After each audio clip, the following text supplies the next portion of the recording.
ಮೊಕದ್ದಮೆ ಹಾಕೋದು ನಿರ್ಧಾರ ಮಾಡಿದ್ದಾರೆ. ಯಾರಿಗೆ ಮಾನ್ಯ ಸರ್ಕಾರ ಆದೇಶ ಸುಳ್ಳು ಜಾಹೀರಾತು ವಿಚಾರ ಕುರಿತಂತೆ ಸರ್ಕಾರ ನಿರ್ಧಾರ ಬಿಜೆಪಿ ಅವರು ಚಾರ್ಜ್ ಶೀಟ್ ಬಿಡುಗಡೆ ಮಾಡಿದ್ರಲ್ಲ ಸರ್, ಸುಳ್ಳು ಸುದ್ದಿ ನೋಡಿ ಮಾಡ್ತಿದ್ದಾರೆ. ಸ್ವಲ್ಪ ಮೇಲಾಗಿಲ್ವ?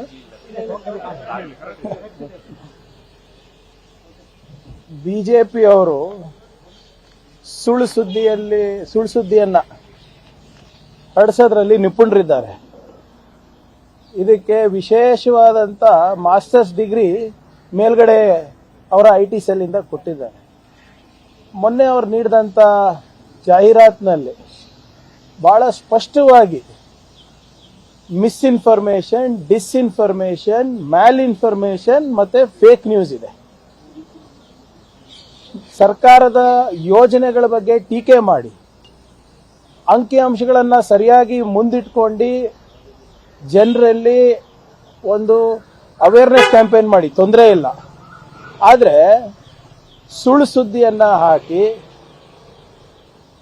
ನೀವು ಸುಳ್ಳು ಚಿತ್ರ ಏನು ಅಂಕಿಅಂಶಗಳನ್ನ ಬಿಡುಗಡೆ ಮಾಡಿದಾಗ ಇದೇ ಇನ್ಫಾರ್ಮೇಶನ್ ಮಿಸ್ಇನ್ಫಾರ್ಮೇಶನ್ ಜನರಲ್ಲಿ ಹೋಗುತ್ತೆ. ಆಮೇಲೆ ಮಿಸ್ಇನ್ಫಾರ್ಮೇಶನ್ ಬಗ್ಗೆ ಸುಪ್ರೀಂ ಕೋರ್ಟ್ ಬಹಳ ಸ್ಪಷ್ಟವಾದಂತ ಆದೇಶಗಳು ಕೂಡ ಇದೆ. ಮೊನ್ನೆ ತಾವು ರಿಪೋರ್ಟ್ ನೋಡಿದ್ರೆ ಇಡೀ ಜಗತ್ತಿನಲ್ಲೇ ವಿಶ್ವದಲ್ಲಿ ಹೆಚ್ಚಿನ ಮಿಸ್ಇನ್ಫಾರ್ಮೇಶನ್ ಯಾವ ರಾಷ್ಟ್ರದಲ್ಲಿ ಇದೆ ಅಂದ್ರೆ ಅದು ನಮ್ಮ ರಾಷ್ಟ್ರದಲ್ಲಿ. ಹೆಚ್ಚಾಗಿ ಈ ಮಿಸ್ಇನ್ಫಾರ್ಮೇಶನ್ ಬರ್ತಾ ಇರೋದು ಬಿಜೆಪಿಯವರಿಂದ, ಬಿಜೆಪಿಯವರ ಐಟಿ ಸೆಲ್ ಇಂದ, ಬಿಜೆಪಿಯವರ ಐಟಿ ಎಕೋಸಿಸ್ಟಮ್ ಇಂದ. ಈಗ ಮೊನ್ನೆ ಆಪರೇಷನ್ ಸಿಂಧೂರ್ ಸಂದರ್ಭದಲ್ಲಿ ಯಾವ ರೀತಿ ಇನ್ಫಾರ್ಮೇಶನ್ ಬಂತು ತಾವೆಲ್ಲ ನೋಡಿದ್ರಲ್ಲ. ಅದನ್ನ ಕಡಿವಾಣ ಹಾಕ್ಬಾರ್ದ ಮಿಸ್ಇನ್ಫಾರ್ಮೇಶನ್. ಇವ್ರು ಏನೇ ಸುಳ್ಳು ಕೊಟ್ರು ಅದು ಮಾಡ್ಬೋದಾ? ಇವರೆಲ್ಲರೂ ಹಿಟ್ಲರ್ ಸನಾತನಿಗಳು. ಇವರೆಲ್ಲರೂ ಆ ಗೊಬೆಲ್ಸ್ ಅಂತ ಒಬ್ಬ ಅವ್ರ ಮಿನಿಸ್ಟರ್ ಇದ್ದ ಫಾರ್ ಇನ್ಫಾರ್ಮೇಶನ್. 100 ಸರಿ ಸುಳ್ಳನ್ನೇ ಹೇಳೋದು, ಅದ್ 100 ಸರಿ ಪ್ರತಿಪಾದನೆ ಮಾಡಿದ್ರೆ ಸತ್ಯ ಆಗುತ್ತೆ ಅಂತ. If they have a problem ಕೋರ್ಟಿಗೆ ಹೋಗ್ಲಿ ಅವರು. ನಾವೇನ್ ಹೇಳಿದೀವಿ, ಏನ್ ಸುಳ್ಳು ಇನ್ಫಾರ್ಮೇಶನ್ ಇದೆ, ಏನ್ ಮಿಸ್ಇನ್ಫಾರ್ಮೇಶನ್ ಇದೆ, ಏನು ಫೇಕ್ ನ್ಯೂಸ್ ಇದೆ, ಅದ್ರ ಬಗ್ಗೆ ನಮ್ಮ ಹೋರಾಟ ಇದೆ. ಅದನ್ನ ತನಿಖೆ ಮಾಡಲೇಬಾರ್ದು ಅಂದ್ರೆ ಇವ್ರು ಇದ್ದಾಗ ಹಿಂದೆ ನಾವು 40% ಸರ್ಕಾರ ಅಂದಾಗ ಇವ್ರು ನಮ್ಮ ಮೇಲೆ ಕೇಸ್ ಹಾಕಿಲ್ವಾ? ಆಮೇಲೆ ನಾವು ಹಿಂದೆ ವಿರೋಧ ಪಕ್ಷದಲ್ಲಿದ್ದಾಗ ಯಾವುದೇ ಅಂಕಿಅಂಶಗಳು ಕೊಟ್ಟರು ಕೂಡ, ಯಾವುದೇ ಸುದ್ದಿಗಳು ಕೊಟ್ಟರು ಕೂಡ ನಾವು ಅದರ ದಾಖಲೆಗಳನ್ನ, ಪುರಾವೆಗಳನ್ನ ನಿಮ್ ಮುಂದೆ ಇಟ್ಕೊಂಡು ಕೊಟ್ಟಿರೋದು. ಇವ್ರು ಹಾಗೆ ಮಾಡ್ತಾ ಇದಾರ ಹೇಳಿ? ಹಿಟ್ ಅಂಡ್ ರನ್ ಮಾಡೋದ್ರಲ್ಲ ಅರ್ಥ ಇಲ್ಲ. ನಮ್ಮ ಸರ್ಕಾರ ಮಿಸ್ಇನ್ಫಾರ್ಮೇಶನ್ ಅನ್ನ ಕಡಿವಾಣ ಹಾಕ್ಲಿಕ್ಕೆ ಅದೇನ್ ಕಾನೂನು ತರಬೇಕು ಅದನ್ನು ನಾವು ತರ್ತಾ ಇದೀವಿ.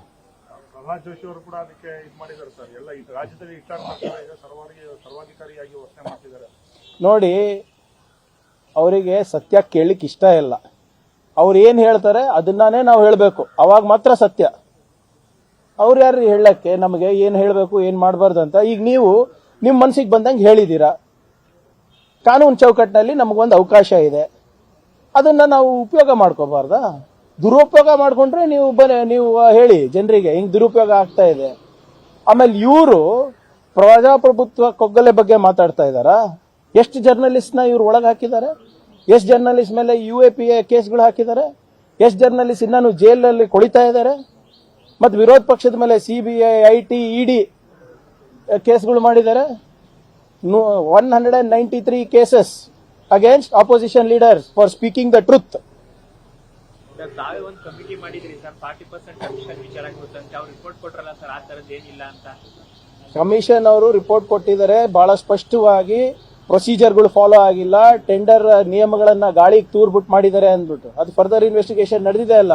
ಇವರೇ ಹೇಳಿದ್ರು ತಾನೇ ಏನೂ ಆಗಿಲ್ಲ ಅಂತ. ಕುನ್ನೋ ಕಮಿಟಿ ರಿಪೋರ್ಟ್ ನಲ್ಲಿ ಏನ್ ಬಂತಪ್ಪ?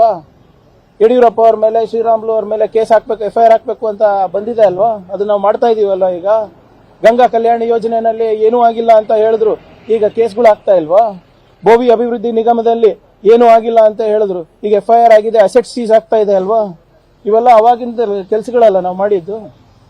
ನಾವು ದಾಖಲೆಗಳು ಮುಂದಿಟ್ಕೊಂಡು ಮಾತಾಡಿದೀವಿ. ಇವ್ರು ಏನು ಯಾವ ದಾಖಲೆಗಳು ಮುಂದಿಟ್ಕೊಂಡು ಮಾತಾಡ್ತಾ ಇದ್ದಾರೆ ಹೇಳಿ? ಇವರು ಬರೇ ಬೆಳಿಗ್ಗೆ ಎದ್ರೆ ಸುಳ್ಳು ಸುಳ್ಳು ಸುಳ್ಳು ಅಷ್ಟೇ. ಚರ್ಚೆಗೆ ಬರ್ತಾರ ಸರ್ ಇವರು? ಕೇಂದ್ರ ಸರ್ಕಾರದಿಂದ ಬಹಳಷ್ಟು ಹಣ ಬಿಡುಗಡೆ ಮಾಡಿದ್ದಾರೆ, ಹಣವನ್ನ ರಾಜ್ಯ ಸರ್ಕಾರ ಏನು ಸದುಪಯೋಗ ಮಾಡ್ಕೋತಾ ಇಲ್ಲ ಅಂತ ಹೇಳ್ತಾರೆ. ಲೆಟರ್ ತೋರಿಸ್ಲಾ? ನಿಮ್ದು ಜಲ್ ಜೀವನ್ ಮಿಷನ್ ಮಿನಿಸ್ಟರ್ ಅವ್ರು ಕೊಟ್ಟಿರೋದು ನನಗೆ. 3,000 ಕೋಟಿ ರೂಪಾಯಿ ನಮ್ಗೆ ಕರ್ನಾಟಕಕ್ಕೆ ಅನುದಾನ ಬರಬೇಕಾಗಿರೋದು, ಕೊಟ್ಟಿರೋದು 517 ಕೋಟಿ ರೂಪಾಯಿ. ನಮ್ಮ ಹಣ ನಮ್ಗೆ ಕೊಡಿ ಸ್ವಾಮಿ ಅಂದ್ರೆ ಲೆಟರ್ ಬರೀತಾರೆ ನಮ್ಗೆ, ಏನಂತ, ನಮ್ಮ ಹತ್ರ ದುಡ್ಡಿಲ್ಲ, ನೀವೇ ಕೊಡಿ, ಮುಂದಿನ ವರ್ಷ ನಾವು ಪಾವತಿ ಮಾಡ್ತೀವಿ ಅಂತ ಲೆಟರ್ ಕೊಡ್ತೀನಿ ನಿಮ್ಗೆ. ಇದು ನಿಮ್ ದುಸ್ಥಿತಿ. ಮನ್ರೇಗಾ ಇಂಜಿನಿಯರ್ಸಿಗೆ 5 ತಿಂಗಳಾಯ್ತು, ಸ್ಯಾಲ್ರಿ ಇಲ್ಲ. ಅದು ಮೊನ್ನೆ ಶಿವರಾಜ್ ಸಿಂಗ್ ಚೌಹಾಣ್ ಅವ್ರಿಗೆ ನಾನೇ ಬರ್ದಿರೋದು. ಮತ್ತೆ ಇವ್ರು ಹೇಳ್ತಾರ ಸಮರ್ಪಕವಾಗಿ ಉಪಯೋಗ ಮಾಡ್ತಾ ಇಲ್ಲ. ಇದೇ ಬರೇ ಬೆಳಿಗ್ಗೆ ಇದ್ರೆ ಇವ್ರು ಸುಳ್ಳು ಇವ್ರದ್ದು ಅಷ್ಟೇ. ಕಲಬುರಗಿ ಡಿಸಿ ಬಗ್ಗೆ ಅವಹೇಳನ ಮಾಡಿದಂತ ವಿಧಾನ ಪರಿಷತ್ ಸದಸ್ಯರ ವಿರುದ್ಧ ಎಫ್ಐಆರ್ ದಾಖಲಾಗಿದೆ ಸರ್. ಅವರು ಕ್ಷಮಾಪಣೆ ಕೋರಿದ್ದಾರೆ. ನೋಡಿ, ರವಿಕುಮಾರ್ ಅವರ ಮನುಸ್ಮೃತಿಯ ಮನಸ್ಥಿತಿ ಇದೆ. ಇದು ಬಿಜೆಪಿಯಲ್ಲಿ ಹೆಣ್ಮಕ್ಳು ಮುಂದೆ ಬರಬಾರ್ದು ಅಂತ ಅವ್ರದ್ದು ಆಲೋಚನೆ ಮುಂಚೆಯಿಂದಾನೂ ಇದೆ. ಇವರೆಲ್ಲರೂ ಕೂಡ RSS ಗರಡಿನಲ್ಲಿ ಬೆಳ್ಕೊಂಡು ಬಂದಿರೋದು. RSS ಅವ್ರು ಏನ್ ಮಾಡಿದ್ರು, ನಮ್ಗೆ ಸಂವಿಧಾನ ಬೇಡ, ಮನುಸ್ಮೃತಿಯೇ ನಮ್ಮ ಸಂವಿಧಾನ ಇರಬೇಕು ಅಂತ. ಮನುಸ್ಮೃತಿನಲ್ಲಿ ಹೆಣ್ಮಕ್ಳಿಗೆ ಅವಕಾಶ ಇದೆ ಏನ್ರಿ?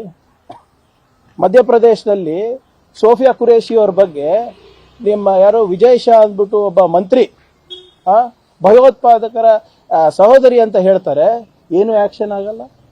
ದೇವ್ಡಾ ಅಂದ್ಬಿಟ್ಟು, ಜಗದೀಶ್ ದೇವ್ಡಾ ಅಂದ್ಬಿಟ್ಟು Madhya Pradesh deputy chief minister, Sofiya Qureshi ಅವ್ರ ಬಗ್ಗೆ, ಸೈನಿಕರ ಬಗ್ಗೆ ಅವ್ರು ಅವಮಾನ ಮಾಡ್ತಾರೆ, ಅವರಿಗೂ ಕೂಡ ಮೇಲೆ ಏನೋ ಆಕ್ಷನ್ ಆಗಲ್ಲ.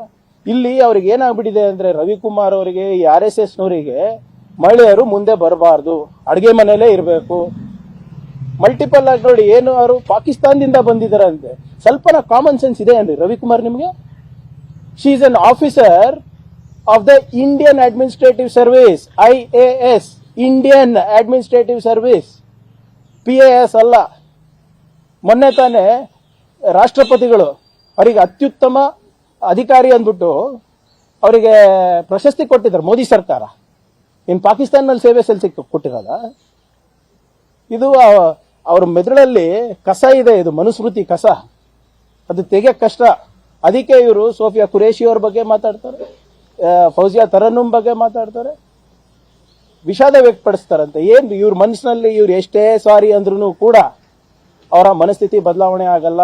ಒಬ್ಬ ಮಹಿಳೆ, ಅದನ್ನು ಅಲ್ಪಸಂಖ್ಯಾತ ಮಹಿಳೆ, ಇವತ್ತು ಈ ಮಟ್ಟಕ್ಕೆ ಬಡ ಕುಟುಂಬದಿಂದ ಬಂದು ಇವತ್ತು ಕರ್ನಾಟಕ ರಾಜ್ಯದ ಏನು ಜನರ ಸೇವೆ ಸಲ್ಲಿಸ್ತಾ ಇದಾರೆ ಅಂದ್ರೆ ಇವ್ರಿಗೆ ಸಹಿಸಕ್ಕಾಗ್ತಾ ಇಲ್ಲ.